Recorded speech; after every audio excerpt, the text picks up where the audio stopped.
ಈ ವಿಡಿಯೋದಲ್ಲಿ ನಾವು ಲೆಂಡರ್ ಮತ್ತು ಲೆಂಡರ್ ಇನ್ವೆಸ್ಟ್ಮೆಂಟ್ಸ್ ಬಗ್ಗೆ ನೋಡೋಣ. ಕೆಳಗಡೆ ಸ್ಕ್ರಾಲ್ ಮಾಡಿ ಲೆಂಡರ್ಸ್ ಅನ್ನೋ ಆಪ್ಷನ್ ಕ್ಲಿಕ್ ಮಾಡ್ತಿದ್ದಾಗೆ ನಮಗೆ ಲೆಂಡರ್ಸ್ ಒಂದು ಲಿಸ್ಟ್ ಕಾಣುತ್ತೆ. ಆ ಲಿಸ್ಟ್ ಅಲ್ಲಿ ರಿಜಿಸ್ಟರ್ ಆಗಿರುವಂತಹ ಎಲ್ಲಾ ಲೆಂಡರ್ಸ್ ನೇಮ್ ಇರುತ್ತೆ. ಆಡ್ ನ್ಯೂ ಲೆಂಡರ್ ಅನ್ನೋ ಆಪ್ಷನ್ ಕ್ಲಿಕ್ ಮಾಡ್ತಿದ್ದಾಗೆ ನೀವು ಲೆಂಡರ್ ಡೀಟೇಲ್ಸ್ ನ ಆಡ್ ಮಾಡ್ಬೇಕಾಗತ್ತೆ. ಲೆಂಡರ್ ನೇಮ್, ಹಾಗೇನೆ ಕಾಂಟ್ಯಾಕ್ಟ್ ಪರ್ಸನ್ ನೇಮ್ ಏನು, ಅವರ ಮೊಬೈಲ್ ನಂಬರ್, ಅವರ ಮೇಲ್ ಐ ಡಿ, ಅವರ ಸ್ಟೇಟ್, ಅಡ್ರೆಸ್, ಸಿಟಿ ಮತ್ತು ಸ್ಟೇಟ್ ಹಾಕ್ಬಿಟ್ಟು ಪಿನ್ ಕೋಡ್ ಹಾಕಿ ನಾವು ಸೇವ್ ಮಾಡ್ಬೇಕಾಗತ್ತೆ. ಇಫ್ ಇನ್ ಕೇಸ್ ಏನಾದ್ರು ಲೆಂಡರ್ ಬ್ಯಾಂಕ್ ಆಗಿದ್ರೆ ಅಲ್ಲಿ if the lender is bank ಅಂತ ಹೇಳ್ಬಿಟ್ಟು ಒಂದು ಆಪ್ಷನ್ ಇದೆ, ಅದನ್ನ ಕ್ಲಿಕ್ ಮಾಡ್ಬಿಟ್ಟು ಬ್ರಾಂಚ್ ನೇಮ್ ಆಡ್ ಮಾಡ್ಬೇಕಾಗತ್ತೆ. ಇಲ್ಲ ಅಂತಂದ್ರೆ ಆ ಚೆಕ್ ಬಾಕ್ಸ್ ನ ಬ್ಲಾಂಕ್ ಬಿಡೋದು. ನೆಕ್ಸ್ಟ್ ಅವರ ಐ ಡಿ ಪ್ರೂಫ್, KYC ಗೋಸ್ಕರ. ಆಮೇಲಿಂದ ಪ್ಯಾನ್ ಕಾರ್ಡ್ ಕಂಪಲ್ಸರಿ ಇರುತ್ತೆ. ಪ್ಯಾನ್ ಕಾರ್ಡ್ ನಂಬರ್ನ ಎಂಟರ್ ಮಾಡ್ಬಿಟ್ಟು ಅವರ ಓಪನಿಂಗ್ ಬ್ಯಾಲೆನ್ಸ್ ಆಡ್ ಮಾಡ್ಕೋಬೇಕು. ಓಪನಿಂಗ್ ಬ್ಯಾಲೆನ್ಸ್ ಆಡ್ ಮಾಡ್ಕೊಂಡ್ಮೇಲೆ ಅವರ ಬ್ಯಾಲೆನ್ಸ್ ಟೈಪ್ ಕ್ರೆಡಿಟ್ ಅಥವಾ ಡೆಬಿಟ್ ಅಲ್ಲಿ ಇದೆಯಾ ಅಂತ ಹೇಳ್ಬಿಟ್ಟು ಸೆಲೆಕ್ಟ್ ಮಾಡ್ಕೊಂಡು ಅದನ್ನ ಸೇವ್ ಮಾಡ್ಬೇಕಾಗತ್ತೆ. ಈ ರೀತಿ ನಾವು ಲೆಂಡರ್ ನ ಆಡ್ ಮಾಡ್ಕೋಬಹುದು. ನೆಕ್ಸ್ಟ್ ಬಂದ್ಬಿಟ್ಟು ಲೆಂಡರ್ ಇನ್ವೆಸ್ಟ್ಮೆಂಟ್ಸ್.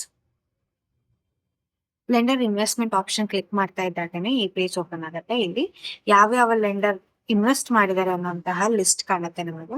ಯಾವ್ದು ಆಕ್ಟಿವ್ ಇದೆ, ಯಾವ್ದು ಕ್ಲೋಸ್ ಇದೆ. ಹಾಗೇನೆ ಆಡ್ ನ್ಯೂ ಲೆಂಡರ್ ಇನ್ವೆಸ್ಟರ್ ಹೆಸರನ್ನ ಆಡ್ ಮಾಡ್ಕೋಬೇಕು.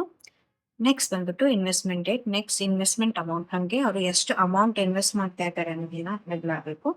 Next interest rate default set ಮಾಡಿದ್ರೆ ಡಿಫಾಲ್ಟ್ ಆಗಿ ಸೆಟ್ ಆಗುತ್ತೆ. Next interest type compound, simple.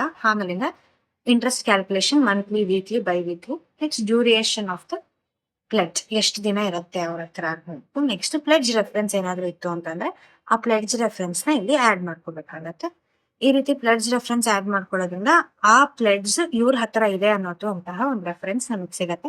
ಇದಾದ್ಮೇಲೆ ನಾವು ಸೇವ್ ಇನ್ವೆಸ್ಟ್ಮೆಂಟ್ ಅಂತ ಕೊಟ್ರೆ ಆ ಇನ್ವೆಸ್ಟ್ಮೆಂಟ್ ಸೇವ್ ಆಗಿರುತ್ತೆ. ಈ ಇನ್ವೆಸ್ಟ್ಮೆಂಟ್ ಗೆ ಇಂಟ್ರೆಸ್ಟ್ ಹೇಗೆ ಕಟ್ಟೋದು ಅಂತ ನೋಡೋಣ. ಇಲ್ಲಿ ಆಕ್ಷನ್ ಬಟನ್ ಕ್ಲಿಕ್ ಮಾಡ್ತಿದ್ದಂದ್ರೆ ಇಲ್ಲಿ ನಮಗೆ ವ್ಯೂ ಡೀಟೇಲ್ಸ್, ಇನ್ವೆಸ್ಟ್, ರೀಪೇಮೆಂಟ್ ಅಂತ ಕಾಣುತ್ತೆ. ಸೊ ಅಲ್ಲಿ ನಾವು ಅಮೌಂಟ್ ನ ಎಂಟರ್ ಮಾಡಬೇಕು. ಎಷ್ಟು ಅಮೌಂಟ್ ನೀವು ರೀಪೇ ಮಾಡ್ತಾ ಇದ್ದೀರಾ ಅಂತ ಎಂಟರ್ ಮಾಡಿ, ಮೋಡ್ ಆಫ್ ಪೇಮೆಂಟ್ ನ ಎಂಟರ್ ಮಾಡಿ ಸಬ್ಮಿಟ್ ಪೇಮೆಂಟ್ ಕೊಟ್ರಿ ಅಂತ ಅಂದ್ರೆ ಆ ಪೇಮೆಂಟ್ ಸಕ್ಸಸ್ಫುಲ್ ಆಗುತ್ತೆ. ನೆಕ್ಸ್ಟ್ ನಾವು ಇನ್ವೆಸ್ಟರ್ ಮೇಲೆ ಕ್ಲಿಕ್ ಮಾಡಿದ್ರೆ ಅವರ ಪ್ರೊಫೈಲ್ ಓಪನ್ ಆಗುತ್ತೆ. So outstanding amount, principal amount ಎಷ್ಟಿದೆ, ನೆಟ್ ಬ್ಯಾಲೆನ್ಸ್ ಎಷ್ಟಿದೆ, ಹಾಗೇನೆ ಅವರ ಕಂಪ್ಲೀಟ್ ಡೀಟೇಲ್ಸ್ ಇಲ್ಲಿ ಬರುತ್ತೆ. ಜೊತೆಗೆ ನಾವು ಲಿಂಕ್ ಮಾಡಿರುವಂತಹ ಪ್ಲೆಡ್ಜ್ ನ ರಿಲೀಸ್ ಮಾಡ್ಬೇಕಂದ್ರೆ ರಿಲೀಸ್ ಪ್ಲೆಡ್ಜ್ ಅಂತ ಆಪ್ಷನ್ ಇದೆ.